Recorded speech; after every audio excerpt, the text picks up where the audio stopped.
Yeah, is there anything else that you want to add there, Tamara? No, I'm a human rights lawyer. I'm excited to be here. I got to know you because, we got to know each other because of this crisis. And so it's been awful. One of the things that we both have in common is the fact that we're both parents. We both sent Yeah. our kids back to school. Mine are a little older than yours. Yeah. My kids are 15 and 16. Yours are how old? Mine are just they're going on 10 and 8, so 9 going on 10. And they're just kind of entering this, they're I'm sort of looking at, where we're at and the situation with how much risk there is being a youth these days, and trying to understand it, anticipate it, and hopefully steer them in a direction that doesn't involve drugs such as what we are so concerned about these days. Yeah, look, at my kids' age, at 15 and 16, I'm worried that they're going to do drugs on purpose, right? At 8, 10, you're really at this point worried that they're going to pick something up on the street or do something by accident. Yeah, it's really scary to send your kids back. Like, letting your kids out of your sight has never, and I'm a hands-off parent. Like, my kids were allowed to, be free range at a fairly young age. And they do stuff like, even at their age now, they do stuff like take airplanes by themselves. But if my kids were your kids' age right now, I'd be a lot more afraid to let go of the reins. Yeah, like we've already, in our neighborhood in South Nanaimo, like, I've found needles that have been left under our fence, that are on our property, that have been left under our fence, the kind of the paraphernalia with residues on them that have been thrown over our fence into our yard. So, like, I'll do like perimeter walks just on my property, just to make sure that there's nothing there that they might stumble upon. We've already had conversations with our kids about drugs, and the nature of addiction, and how dangerous some drugs can be because of how they make you feel and make you want to keep using them.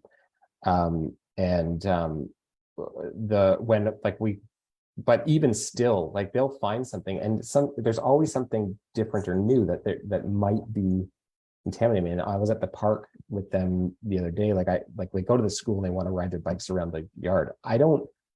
I'll go with them just so they can do their laps around the school. And while I'm doing that, like, I'm walking around, looking to see what kinds of paraphernalia are left, because this summer I found some, just on the school property, while kids were not in class, but they're still using the playgrounds as parks and things. So, it's just that constant level of kind of anxiety, and you feel just unnerved kind of all the time.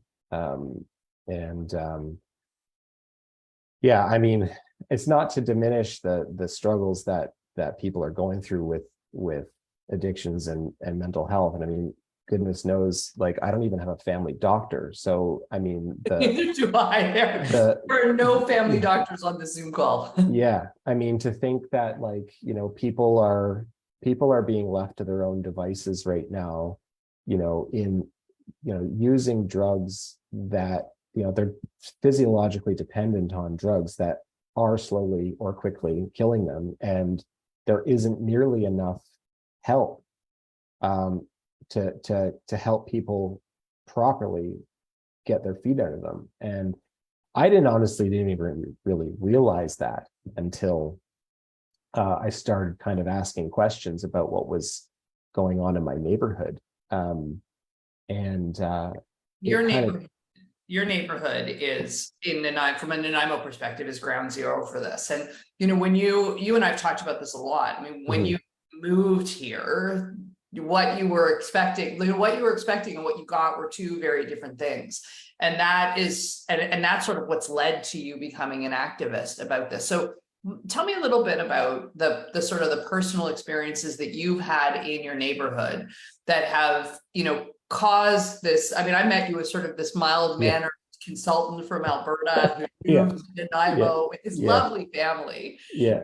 And here we are a couple of years later, and you have become a hardcore, public safety advocate with with a ton of empathy for everybody that's involved in this. What's your personal journey been like? We found a place in South Nanaimo. It was the only place in Nanaimo we could even get a mortgage with the cost of housing and moving from a non-real estate market to a real estate market. And we knew it was sort of like it had, quote, character, Character is a great word. I mean, great historical character.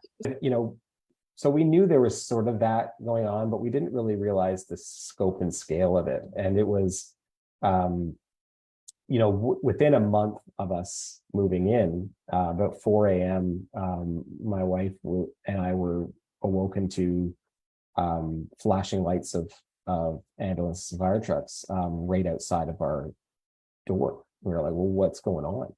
And it turned out there was somebody that had we back onto a laneway, and somebody had overdosed on our property in behind our detached garage in the laneway, and somebody had witnessed it witnessed after the fact and called in. And we were obviously really concerned about that. Like, we didn't know what to think. Like, oh my gosh, like, is the person okay? Are they going to live or whatever? I mean, they don't share any of that information. So like, you don't even know what, like, officially, I don't know what happened to the person that overdosed on my property.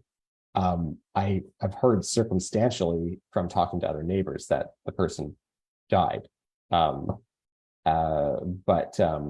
we had the police come out and do one of those kind of property assessments of like sight lines and like what can you do to deter people from wanting to do drugs on your property or whatever. And so we kind of did some things to follow that advice, whatever. And fast forward maybe 6 months later, and then all of a sudden we get broken into. Our garage gets broken into, and I had like $5,000 worth of music gear stolen.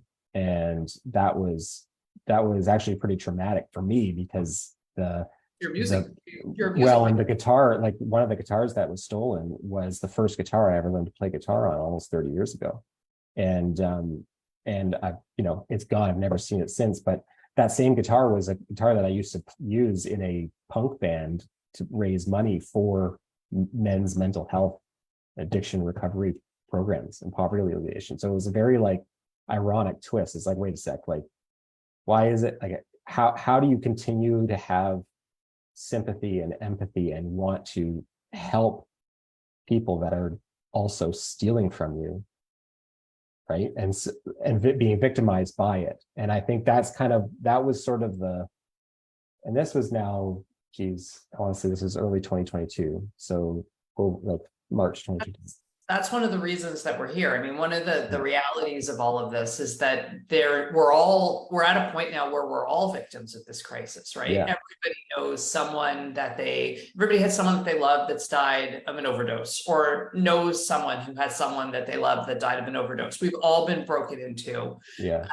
We're at a point where things like theft under 5,000, fraud under, like, it no longer means anything. The police are totally overwhelmed. The RCMP can only do so much to help us.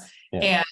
And, fast forward to this week, we've just sent our kids back to school, and you wrote an article in the Nanaimo News Bulletin about what it's like to be a parent right now. It was an op-ed that was published just, I think, on Wednesday of this week. Yesterday. Yeah. And in that you talk about needing a radical rethink of drug messaging to youth, because we're sending our kids off into the world, and we're not there to answer their questions while, unless they're texting us. I mean, mine are I'll tell you about a funny text my daughter sent yesterday. She actually asked me, what does a fair, equitable, and justice society look like?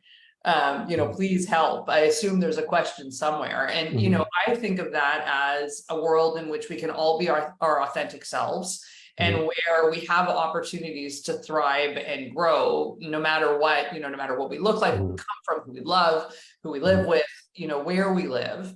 And, you're in this situation as a parent who's just sent his kids back, and you're calling for a radical rethink of what drug messaging looks like to youth. And tell me more about that. Like, what is the message the kids are getting right now, and how do we need to change that? Well, I think, one of the interesting things is that it's very difficult for parents to get straight up information about what kids are learning and who is going into schools, it seems. I mean, there's a lot that's not disclosed to parents that are asking questions. And I think, that's why some of these news stories that, that come out, the one in Duncan where there was that safe snorting kit that was left behind and just caused this absolute, mayhem in the press, and people were under like rightfully mad. Like, why on earth would, first of all, I didn't even know that these kits even existed, and why on earth it would be appropriate to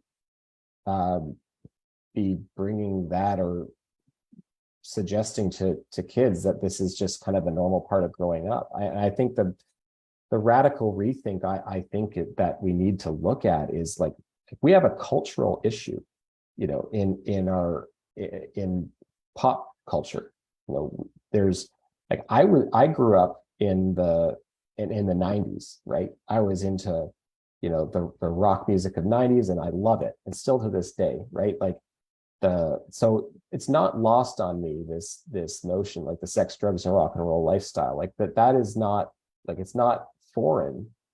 But at the same time, you have to ask yourself, what specifically about, what is it about this aspect of ourselves and our pop culture that's making this seem like we need to enhance it and celebrate it and consume it in such a way. I mean, when I was growing up, so I'm thinking to myself now, my oldest is going into grade 5. When I was in grade 6, that's when I really got into rock music. Like my parents had more influence on my musical choices when I was younger. And then when I got to grade 6, that's when it was Aerosmith and Green Day and Rancid and Offspring and all these like rock bands that were like very, like grunge, Nirvana, sound like all these bands. And it was the Stones and Aerosmith.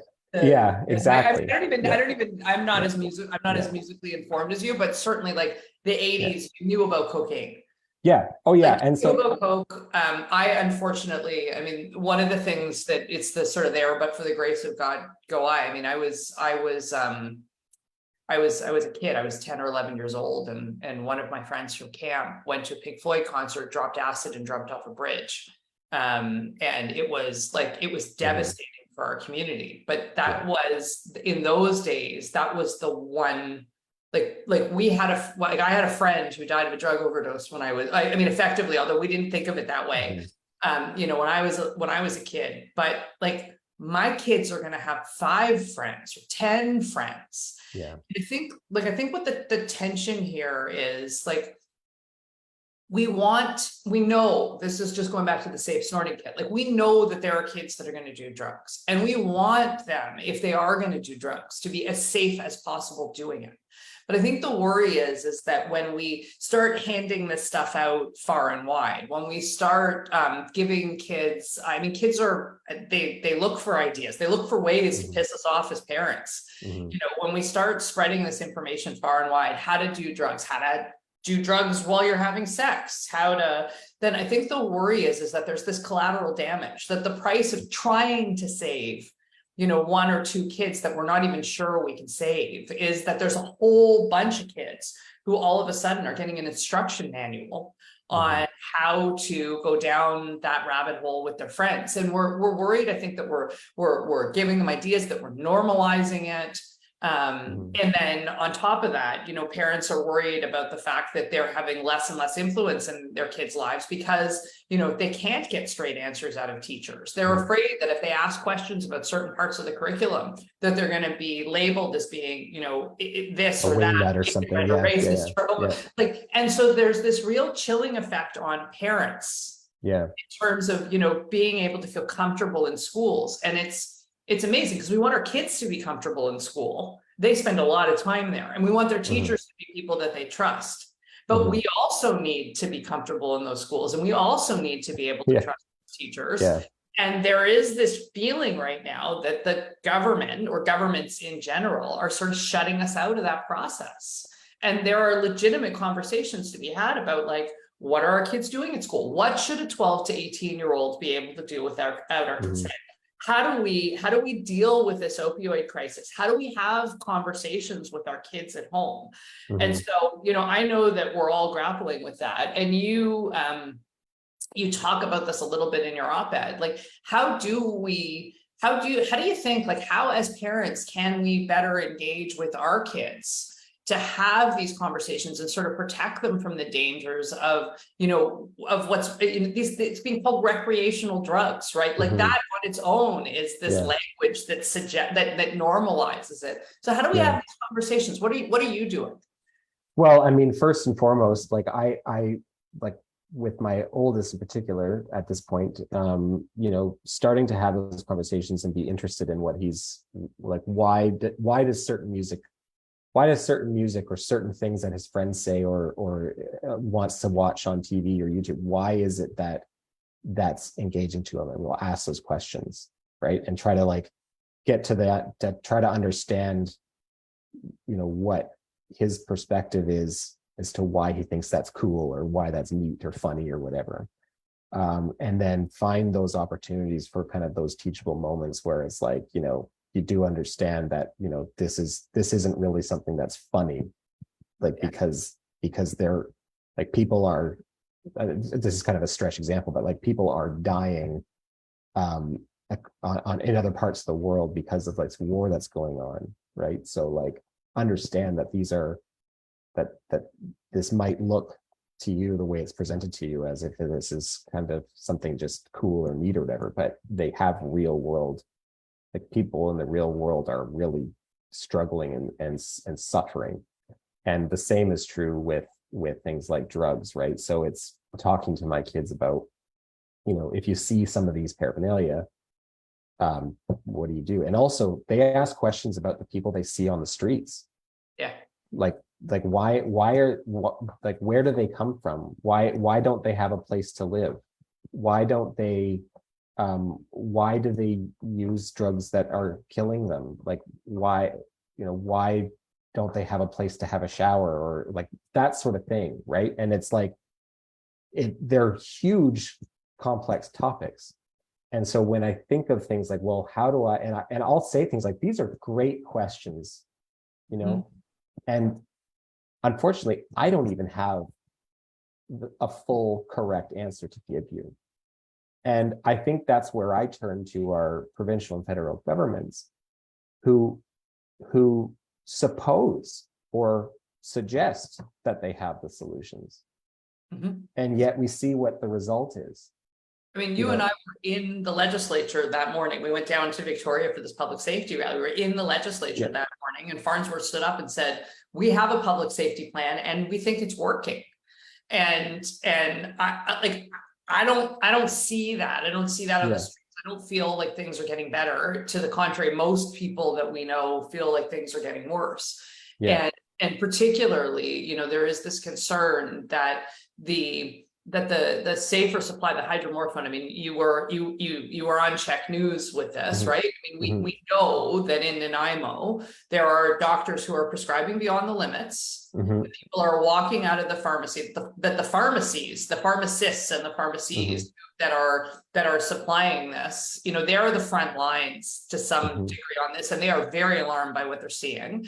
And we know that people are walking out of those pharmacies, ripping the label off the hydromorphone, trading it for a drug that they would prefer. Yeah. And then that hydromorphone is in the hands of dealers who, it's not palatable to the people on the street because they want something stronger, and they are taking it to our high schools. They are introducing our children and suggesting and marketing it as safe because it came from the pharmacy. Oh, yeah, it came from the government. I mean, the government did this. So what do we need governments to do?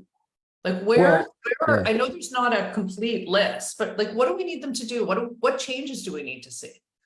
Well, I mean, again, this comes to, me having gone down an advocacy rabbit hole, and I will be the first to admit that I am not an Advocacy rabbit expert, hole. right? I am not an expert, but I would No, also suggest that advocates for things like safer supply, harm reduction, and we're not, our association is not against those concepts or programs, but I would suggest that advocates are advocates. Advocates are not experts. we're a whole group of amateur Yeah. advocates, right? Yeah, Like that's right. we are trying to figure this out. These are not Yeah. like We on are, all sides of this crisis, right? Nobody here woke up at 6 years old and said, when I grow up, what I want to be is I want to be an advocate for safer supply. I want to be an advocate for harm reduction. that's right. Right? Yeah. This is These all are spontaneous movements out of feeling like advocacy is essentially a spontaneous movement, where somebody is raging against some kind of injustice or perceived injustice, right? At a fundamental level. I met you as this mild-mannered, consultant from Alberta who moved here with his lovely family.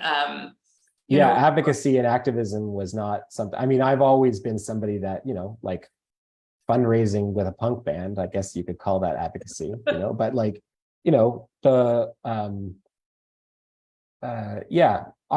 I think that there's not nearly enough actual experts in the conversation that are being listened to by elected officials or what I would call unelected bureaucrats. Like, that's, actual addictions experts that don't have an implicit financial incentive to expand opioid use, right?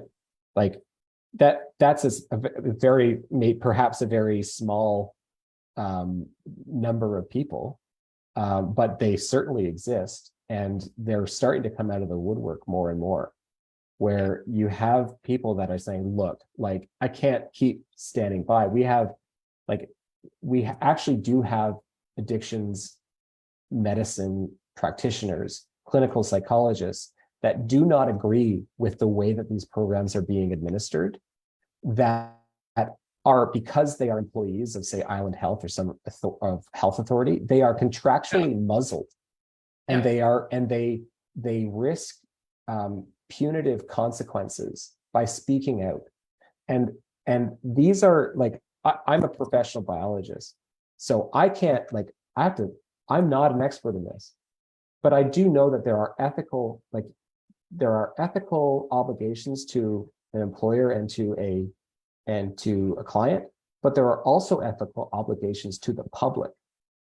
And in this particular situation, it is dangerous enough, and the consequences are severe enough that the cost and risk of not speaking out and having the conversation means that the decisions keep getting made by people that do not have expertise, understanding, or worse, may actually have real conflicts of interest or potential conflicts of interest in how these programs are administered. So in the issue of safer supply and diversion, I mean, our issue from the Nanaimo Area Public Safety Association's point of view, and my point of view personally, the issue with safer supply is not the supply, it's the diversion.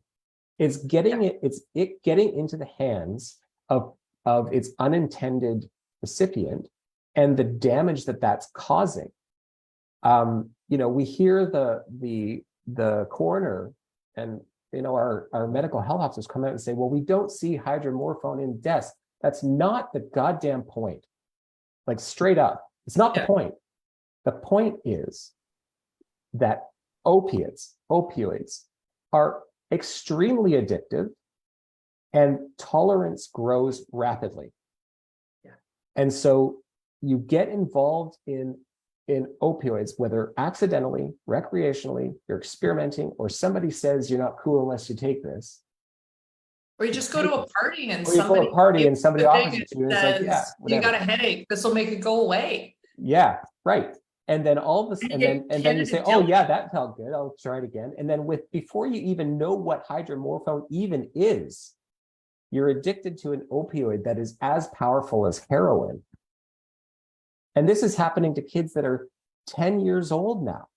So let's talk a little bit about how COVID's affected this, because before COVID, if you were on safe supply, like if you were on safe supply, there are two things. The first thing is that you were on safe supply with a view to recovery. The goal was abstinence. Right. In most cases, and we've now in the situation where some of our public officials have said there's no such thing as abstinence and recovery. Recovery is impossible, which is unbelievably disrespectful to every person in this province who has actually gotten to a point where they've recovered, or in recovery, and are struggling every day to try and stay there. I mean, having a person in a position of authority look at you and say, yeah, you're going to fail because this is impossible. It's just beyond unhelpful. I mean, recovery is truly a journey of many paths.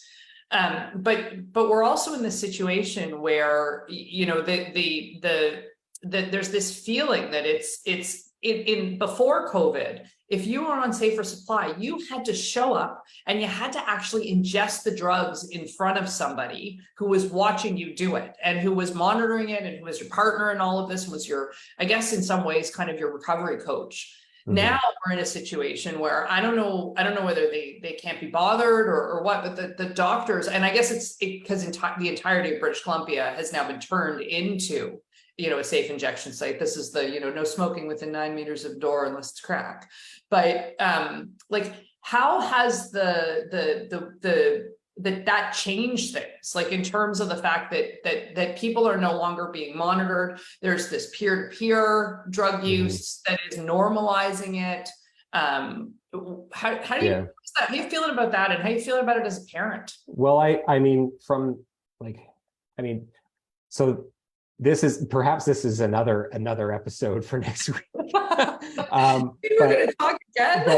But I do want to actually talk about this a little bit because I think this is kind of central to one of the issues central to the issue for the Nanaimo Area Public Safety Association, because and why we intersect with this issue of the overdose and opioid crisis and the social disorder. And that is, when we first got organized, the neighborhood in South Nanaimo was concerned about the peer-to-peer drug user network that set up shop on Nickel Street, which, just for the people that are watching who aren't necessarily from Nanaimo, what was that like? Tell us what that looked like. Yeah, so that was the I don't want to name them by name. Two tents that magically popped up at the corner of Nickel and Commercial. Yeah, on Nickel and Milton Street. Nickel and Milton. Yeah, through that just kind of popped up out of nowhere, and really nobody was really sure what was going on, including the city of Nanaimo councilors that I spoke to. And I even did walkarounds the neighborhood with one of the councilors to try to understand this better. Well, and they spent a whack of time. I mean, it should not be forgotten that Nanaimo spent a bunch of time trying to figure out who was funding this. Right? Yeah, like, it's a shock to the city of Nanaimo. They didn't know it kind of came out of it. nowhere. They didn't have a permit. There was no and it just kind of came in under cloak of darkness, and on somebody's property. Yeah, on a private property that they had secured a lease. It turned out that the lease, the property owner is an absentee owner in Vancouver, didn't really have anybody else on the property anyway. So they basically just said, here, sign the lease because nobody else is on this property, vacant lot. But that's all kind of beside the point. The issue was, as soon as this site set up, people wanted to be compassionate and to understand this was given a chance that this might be a good thing. But the problem is that right around the site, it started attracting any number of social disorder elements, whether it's impaired driving, whether it's chop shops, fumes from methamphetamine, crack, and opiates, thefts, threats, direct threats to families in their properties, fights, weapons, everything. And it just kind of came. and the businesses surrounding didn't know what to do. They also didn't want to speak to the press because because their head office was afraid of negative publicity, or they were afraid of blowback. And I think like, and even the neighbors that have families, their kids stopped going into the backyard and using the trampoline or the yard whatsoever, because it was far too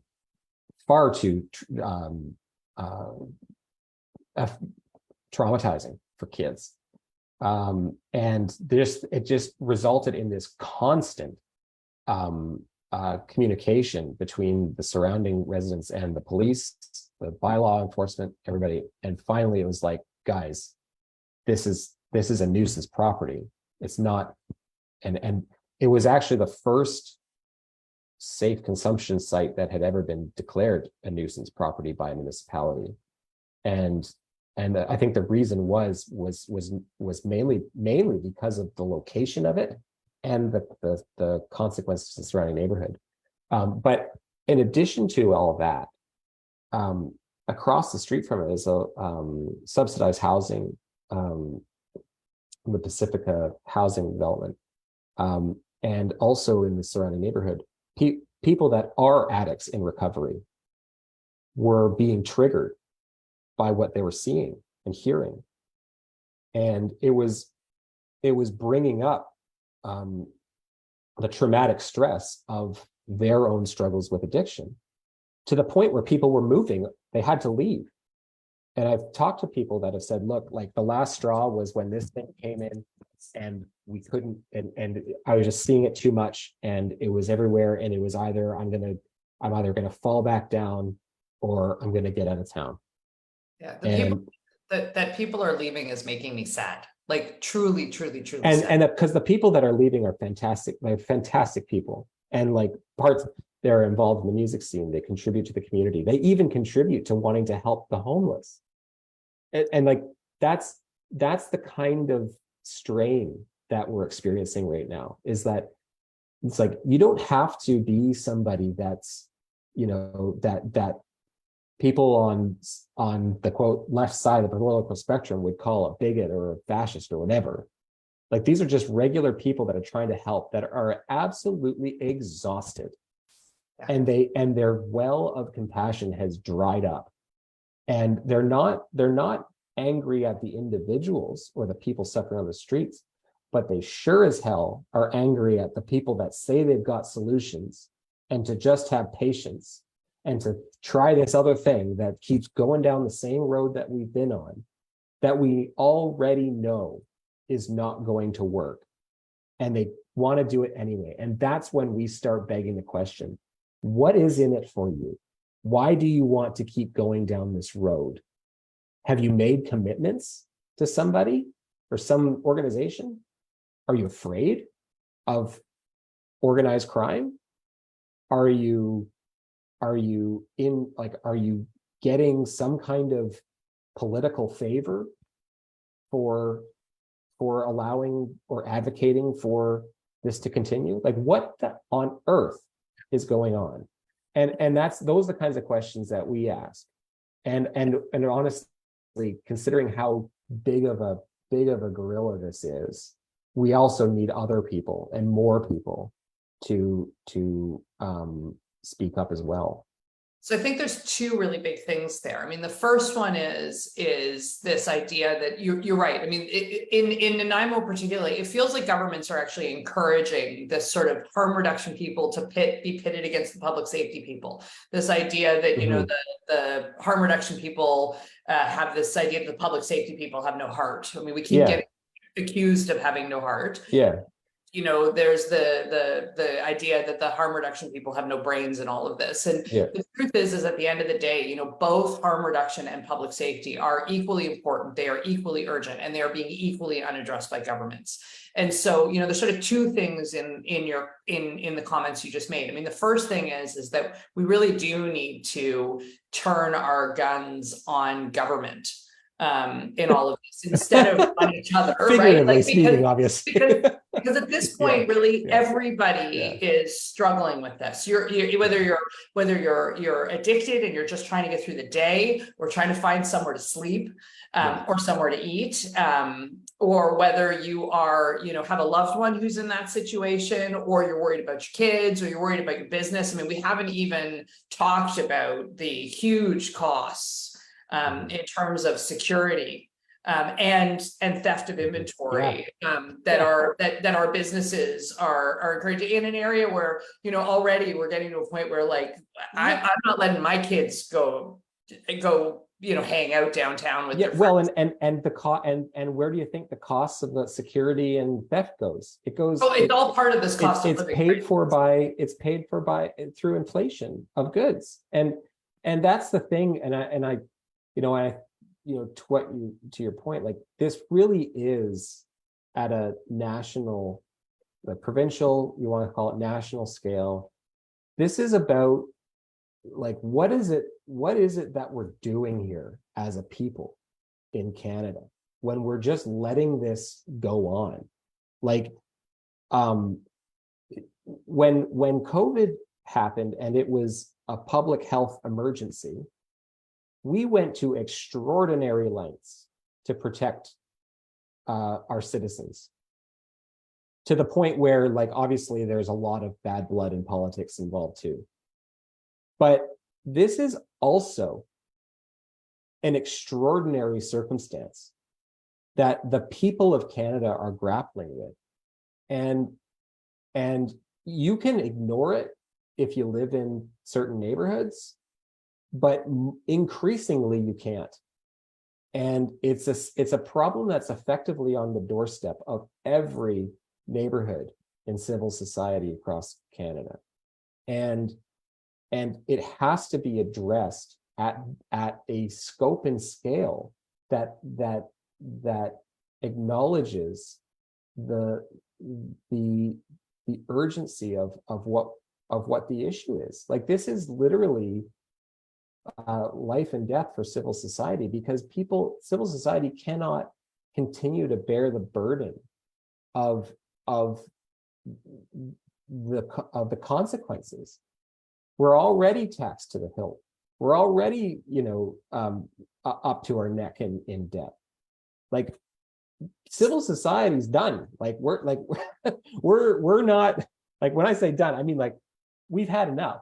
This is not we are not going to stand for the inaction, incompetence, bad results of our own public institutions that we pay for. 100%. So it's amazing. Actually, we've gotten through 44 minutes of this conversation, and you have not yet used your Colin Middleton signature phrase. Enough is enough. but let's use the last few minutes that we have together to talk about what people can do. Yeah. Right, because you're right. This is something that is on the doorstep of every Canadian. We are. I think those of us who are involved in this are looking across the border in Alberta with a bit of envy as they are starting to build real therapeutic communities, real places for people to go where it's not just we're not just warehousing people. Right, we need real therapeutic communities. We need places where people can go where they can get treatment, where they can get skills training, where they can get counseling for the trauma that underlies this, because, contrary to public perception, the folks who are worried about public safety do understand the fact that it is trauma in most cases that causes drug addiction, and not, you know, some magical circumstance that are, right. Yeah. So what can we do? I mean, there's sort of the first obvious one, which is, you know, write to your MLA, write to your MP, and if you don't like the answers you get, work to change them. And I can almost guarantee you won't like the answers, because they're probably going to be a form response that comes 2 months after the fact. Yeah, I mean, that's just breaking the first rule of being a good representative. I mean, the first rule of being a good representative is that you got to, whether it's the provincial or federal or municipal level, you got to run a really good constituency office. And it's interesting, right? Because in Nanaimo, our politicians' constituency offices are downtown. Like, they do see this every day, and it is unbelievable to me that I don't know how anybody stands by and sees what's happening every day in Nanaimo and continues with business as usual. Well, and and I mean, obviously, with any kind of complex, you know, slow moving tragedy, you know, you still have to get up in the morning, because there's all kinds of things that people. So I have some patience, but you're totally right. Like, the constituency offices of our MLA and our MP are literally right across the street from the safe consumption site that's run by the Canadian Mental Health Association in Nanaimo. And, you know, I since that started up, like, I'll tell you, the Nanaimo Area Public Safety Association, we don't have any issue whatsoever with what's going on there, as far as we can tell, comparatively to what we experienced on South Nickel. But at the same time, it's still like these issues of untreated mental illness, severe psychoses, destructive behaviors, whether it's drug fueled or not, there's still a cost and a burden to the public. And it's regular enough that everybody should be screaming from the rooftops. And I've had good one-on-one conversations with Lisa Marie Barron. I had maybe I came on a bit too strong with Sheila Malcolmson, but like, people are fed up, and we don't see them visibly coming out and saying to all of Nanaimo, in the press, in public announcements, saying this is bullshit. Like, this is BS. You know, there's too much. There's you know, we already know that we can do better than this. And the fact that there isn't political will to do better is what's making people run from their typical political allegiances, because they don't see any other option. Why this isn't supposed to be a political argument. Like, this is supposed to be about public health. This is supposed to be about individual health, right? And yet we can't seem to rattle cages strongly enough to get that kind of movement without threatening political action. So let's talk about that, because there's a great in the comments to our chat, there's a comment that says, you know, what people need to do is they need to unite, and they need to participate in democracy, and they need to hold elected officials accountable. So let's talk about some of the ways to do that. Yeah. So, you know, the first thing is there is NAPSA. You can join the Nanaimo Area Public Safety Association. Yeah. That's a fairly easy thing to do through the NAPSA website. You can join, I follow Island Safety Watch on Facebook, and tell your friends about it, right? Like, this is one of those things where, you know, we're building a community here, and we're building a community that can be mobilized, and that can speak up. And it really is you know, write to your elected officials, use your own words. And tell them about how this impacts on you. I know that for me, when I'm out in the community and I'm talking to people, I am really affected by people's stories. And I really, hearing those stories makes an enormous difference to me. And it also provides me with the data that I need as I go and I talk to folks, especially in other parts of the country. And I say, this is what's going on in Nanaimo. These are the kind of headlines we see every day. And there is a connection that in some other parts of the country, it's harder to make. There's a connection here between the housing crisis, the addiction crisis, and the public safety crisis. And we need to make our politicians understand that they need to treat people like humans. That when people, that there's this thing in our society that exists, it's the social contract, right? We're supposed to pay our taxes to government, and they're supposed to provide us with public safety. They're supposed to provide us with healthcare. And when people don't have capacity, legal capacity, I mean, this is where, there are people who at some point become a danger to themselves or others.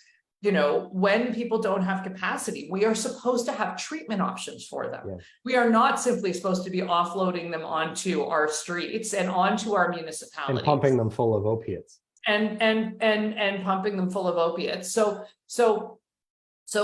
tell, like, what other, there's NAPSA, there's Island Safety Watch. What other organizations are there? There's writing your MLA, there's writing your MP.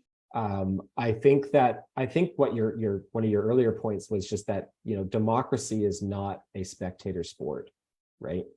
It requires active participation. And I think what we're experiencing, even in a generational sense, is kind of realizing, like, the only time when activism or advocacy isn't necessary is in a utopia, and that utopia doesn't exist. We're coming out of a period of time people in Canada felt like it was the best place to be, and I think that feeling is strained now, and people are feeling, stressed and strained and pulled in so many different directions, that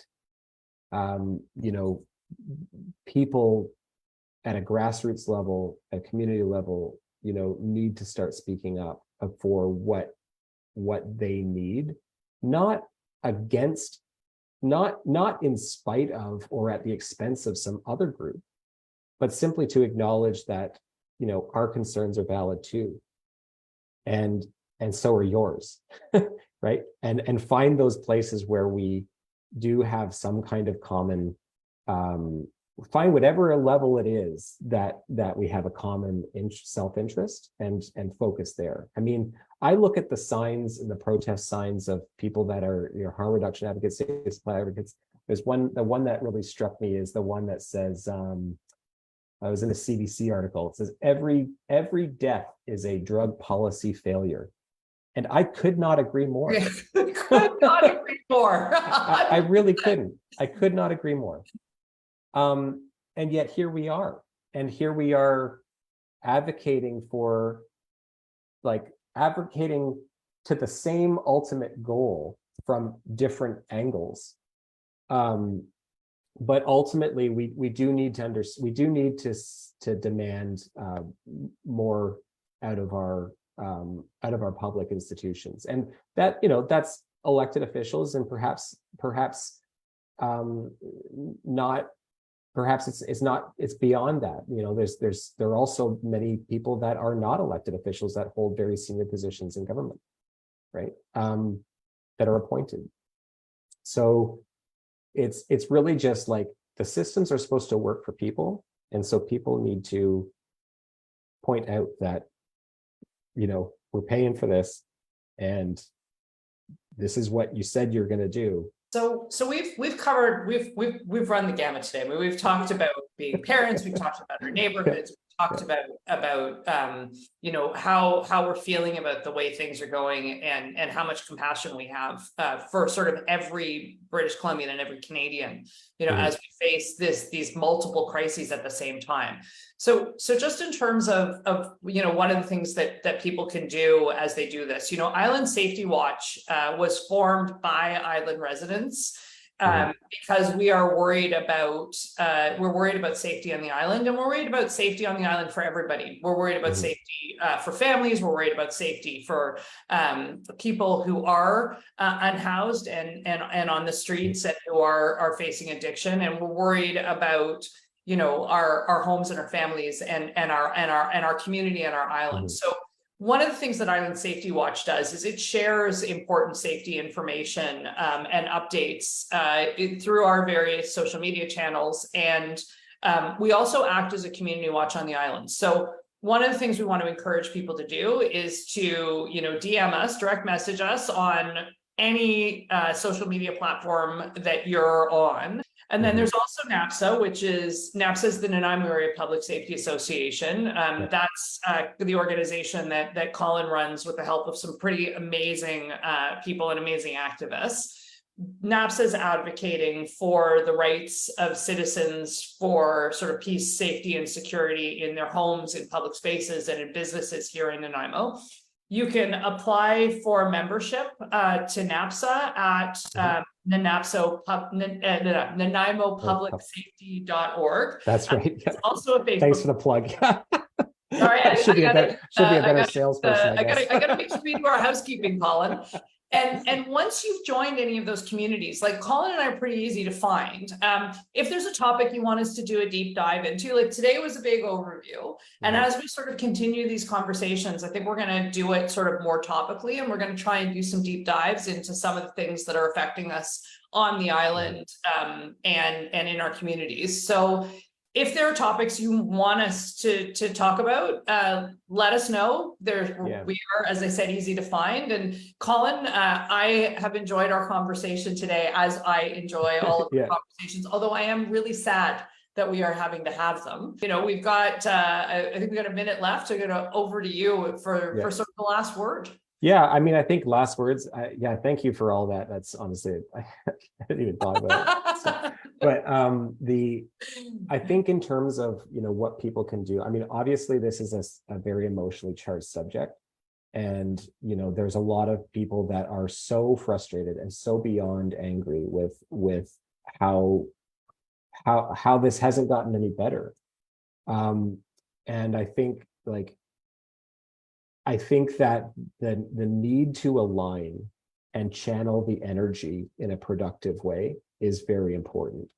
And so what I tell the press or whoever will listen, what a public safety advocacy looks like, or what this public safety emergency effectively is, it's the combination of what I say 3 overlapping social crises. We have a mental health and addictions crisis. We have a housing and affordability crisis. And we have a judicial system and law enforcement crisis. These are all happening at the same time.